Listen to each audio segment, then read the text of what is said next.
The key in the lock turning was the soundtrack to my slow descent into madness. I'd heard that sound 1,000 times, the familiar click followed by the creak of the door, but tonight it resonated differently. It was the harbinger of the storm I'd been brewing. She walked in, radiating an almost sickeningly sweet perfume mixed with the stale scent of a bar, her laughter echoing off the bare walls of our almost empty living room. Amelia, my Amelia, or at least, the woman I thought I knew. That laughter, once the melody of my life, now grated on my nerves like nails on a chalkboard.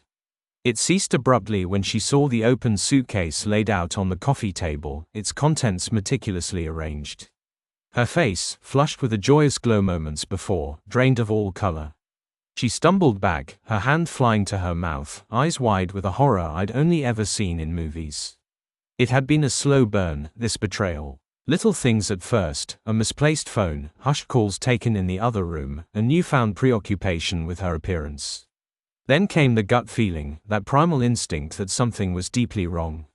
I'd initially dismissed it as paranoia, the insecurity of a man approaching his 40s. But the seed of doubt had been planted, and it grew, fueled by the subtle but undeniable changes in her behavior. I started following her, not in a creepy, obsessive way, but with the detached precision of a private investigator. I discovered the truth in the most cliché of ways: a clandestine meeting in a dimly lit restaurant, the lingering touch of a stranger's hand, the furtive kisses exchanged in the shadows.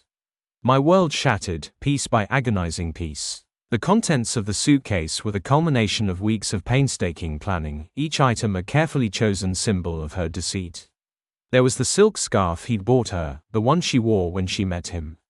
The bottle of expensive champagne they'd shared, its cork still nestled beside it. Printed photos of their stolen moments together, their faces beaming with a happiness that felt like a slap in the face.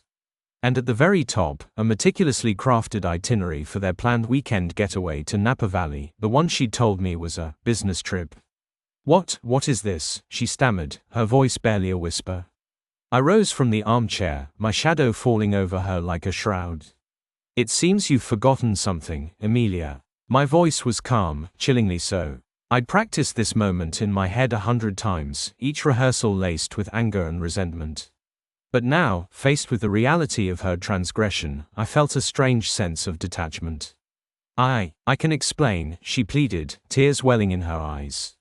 The performance was Oscar-worthy, but I'd seen the real Amelia, the one who laughed and kissed another man.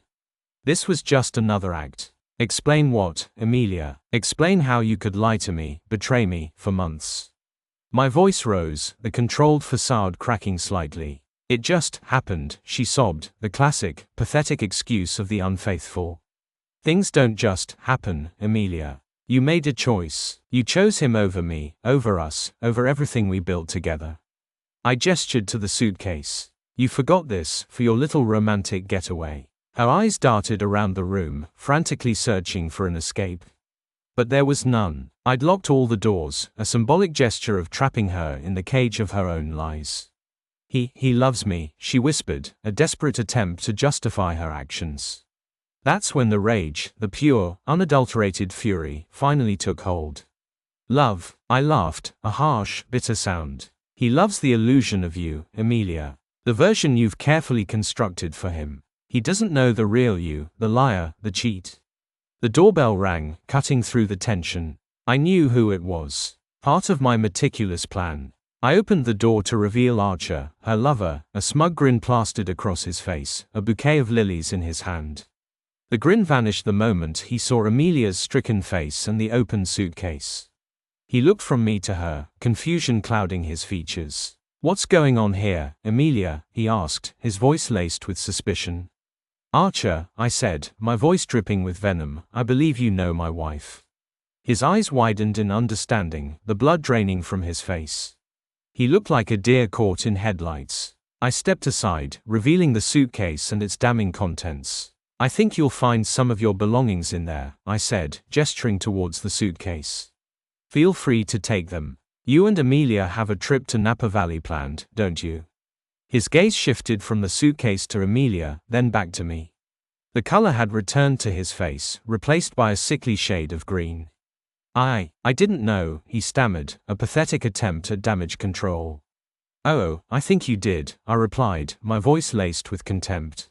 You knew exactly what you were doing. You were both so wrapped up in your little affair, you didn't think about the consequences, did you? Amelia finally found her voice. Archer, please, just go, she pleaded, her voice cracking. He looked at her, his eyes filled with a mixture of fear and disgust. Without a word, he turned and fled, the lilies scattering on the doorstep, a pathetic offering left behind in the wreckage of their affair. The front door slammed shut, leaving an echoing silence in its wake. Amelia stood frozen, her face a mask of despair.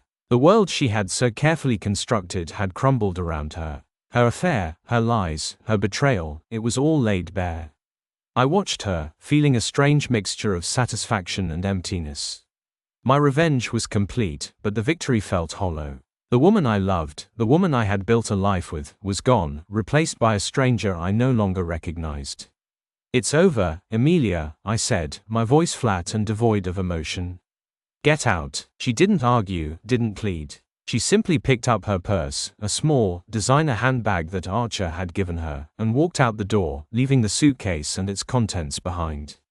The click of the lock echoed through the empty house, the final sound in a symphony of betrayal. I stood there for a long time, staring at the closed door, the silence deafening. The house felt empty, not just of furniture, but of life, of love, of everything we had once shared. I had won, but at what cost? The victory felt like ashes in my mouth. I finally turned and looked at the suitcase, the symbol of her deceit. I closed it slowly, methodically, each click of the latches a final punctuation mark on a chapter of my life that was now closed forever. I picked it up and carried it out to the garage, placing it beside the trash cans, ready for collection.